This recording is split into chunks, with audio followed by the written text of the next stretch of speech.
domination.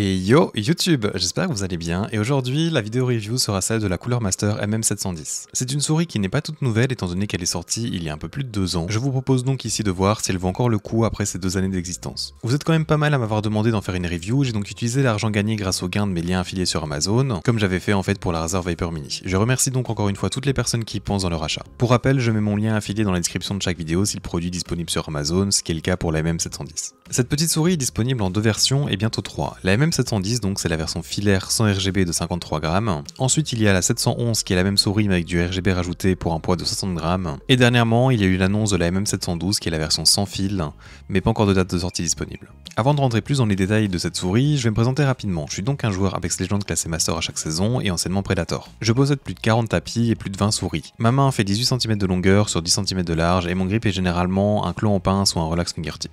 Je te rappelle aussi au passage que si tu apprécies la vidéo, tu peux lâcher un petit pouce bleu pour me le faire savoir, ainsi qu'à t'abonner pour suivre toutes mes prochaines sorties, merci à toi. Bien, la MM710 est donc une souris assez petite avec une rampe plutôt haute. Si vous recherchez à acquérir la G-Wolf ATS, qui est une forme presque identique, essayez d'abord celle-ci peut être une bonne idée. Personnellement, c'est une forme qui marche à merveille pour ma morphologie et mon style de grip, car en fait j'ai une main plutôt courte mais assez large. Mais nous reparlerons bien sûr de sa forme dans la dernière partie de la vidéo. Pour son prix, il est plutôt correct, c'est une souris que vous pouvez retrouver très facilement en promotion dans les alentours de 40 ou 50 euros. Je vous conseille donc de lâcher plus quand elle se situe vers les 40 euros plutôt que les 50. Au niveau de la qualité de sa coque et de ses features, nous sommes malheureusement pas sur de la grande solidité. Sortie de boîte, elle semble plutôt robuste, mais cet aspect disparaît assez vite, et après plus d'une semaine d'utilisation, il suffit que j'exerce un peu de pression pour l'entendre craquer un peu de partout. Et ce n'est pas seulement quand j'exerce de la pression, vous pouvez aussi également ressentir ça lors d'une utilisation normale. J'ai personnellement la partie arrière qui peut bouger de quelques millimètres sur la gauche ou la droite, comme si cette partie en fait n'était plus liée à l'ensemble de la coque. Il y a encore d'autres exemples que la coque, mais j'en parlerai pour la feature concernée quand on y sera. Sa coque est donc du simple plastique, qui n'agrippe donc pas vraiment, mais c'est le cas en fait pour bon nombre de souris.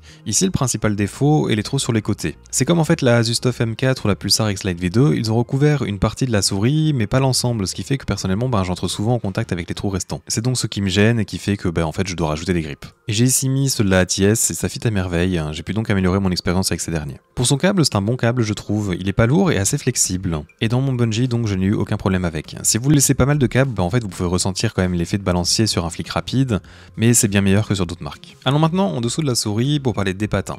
C'est les mêmes PTFE que les patins de chez Extrafy ou Endgame Gear par exemple, ce qui est donc plutôt ok et assez rapide. Cependant ici leur forme et donc les bords ne sont pas les plus arrondis, ce qui n'est vraiment pas optimal pour certains tapis et peut donc détériorer la glisse. Mais de manière générale, je n'ai pas eu une expérience aussi désagréable que ça. Point positif également, vous obtenez une deuxième paire de patins avec la souris, ce qui est toujours bon à prendre et devrait même être le cas pour chaque nouvelle souris. Pour une souris qui a 2 ans, en vrai, je ne sais pas s'il y a eu des changements, mais le câble était déjà bon ainsi que les patins. Le troisième élément très bon est également le capteur. Il s'agit du Pixart 3389 qui est donc encore maintenant l'un des meilleurs capteurs utilisés pour les souris filaires. Je n'ai pas eu de problème avec ce dernier et il ne m'a pas semblé inférieur à d'autres. Le seul problème pour moi ici est le logiciel de la marque. C'est la première fois en fait que je n'arrive pas à changer mes paramètres pour la souris.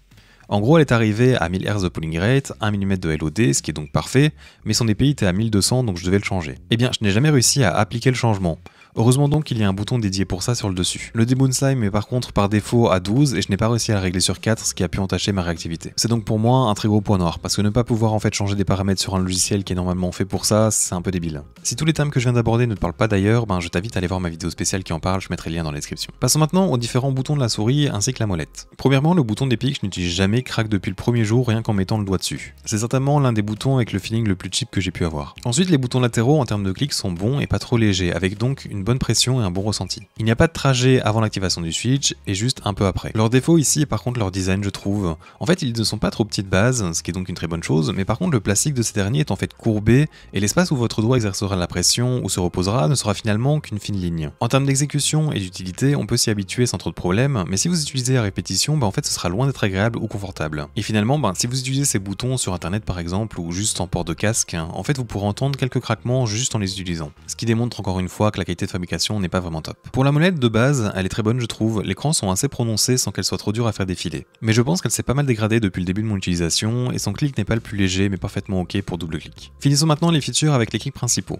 Après la coque, c'est l'élément le plus fragile je dirais. Rien que poser en fait mes doigts dessus provoque un enchaînement de bruits de craquements différents. Ils n'ont pas beaucoup de mouvements latéraux, mais en fonction de là où vous placez votre doigt, le clic peut pivoter et s'incliner, ce qui se ressent également. Pour les switches, nous avons donc des Omron 20M qui étaient donc un choix logique il y a 2 ans et ce sont des switches plutôt légers et réactifs. Ce sont cependant ces switches qui sont connus pour le double clic par moment selon leur version. Le design de ces clics d'ailleurs est un peu spécial car ils disposent eux-mêmes en fait de bords sur le côté qui est normalement une partie de la coque inférieure. J'avais entendu des gens se plaindre de pincettes ou de choses du S-Design, mais personnellement je n'ai eu aucun problème du tout et j'avais même mon doigt en fait posé sur cette partie sans finalement vraiment me rendre compte que c'est différent des autres souris. Je vais donc maintenant vous passer un rapide sound test des différents clics ainsi que la coque avant de passer en revue sa forme.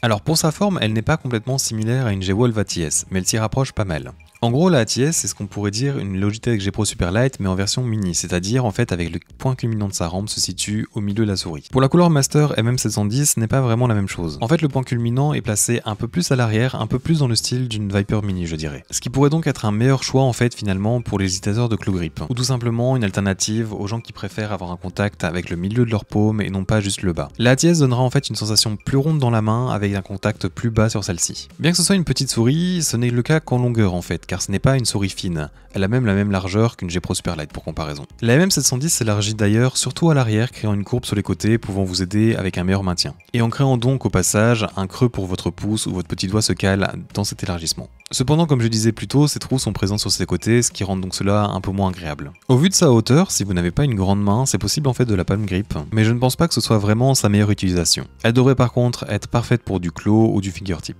Pour mon grip personnellement, elle est parfaite car en fait je peux exercer de la pression sur ses côtés plutôt haut et situé pile à l'endroit de mes phalanges. En finalité donc, j'ai très bien performé avec cette souris car elle dispose d'un bon capteur, d'une molette efficace, d'un poids très léger mais surtout d'une forme qui me va vraiment comme un gant. Je ne peux cependant pas la recommander à 100% par contre au vu de sa qualité qui se dégrade assez vite. Son prix est normalement convenable de base, mais si c'est pour devoir en racheter une dans un laps de temps plutôt court, cela le rend tout d'un coup moins raisonnable. Si vous pensez l'acheter, vous pouvez bien évidemment la tester avec Amazon et la renvoyer si elle ne vous convient pas, et je vous mettrai d'ailleurs mon lien affilié dans la description comme d'habitude. Je ne sais pas si la MM711, sa version RGB donc a une meilleure qualité ou non, et si vous la possédez, n'hésitez pas à lâcher un petit commentaire pour juste aider les gens et renseigner. Vous pouvez garder aussi en tête que sa version sans fil devrait sortir dans les prochains mois, elle sera bien évidemment plus chère, mais vous pouvez peut-être attendre. Cette dernière aura, je l'espère, une qualité accrue ainsi que quelques bons changements. Mais de ce que j'ai pu voir sur les photos, la forme des patins et les boutons latéraux sont similaires, elle ne dispose cependant plus de trous. C'est donc la fin de cette vidéo. Si elle t'a plu, n'hésite pas à lâcher ton petit pouce bleu avant de partir s'il te plaît, et je vais te laisser donc avec du gameplay réalisé avec cette souris comme d'habitude.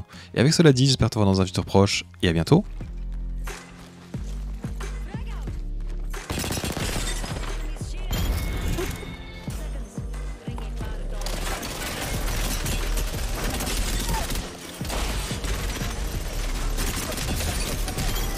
Mec plus chiant. Oh, lui là.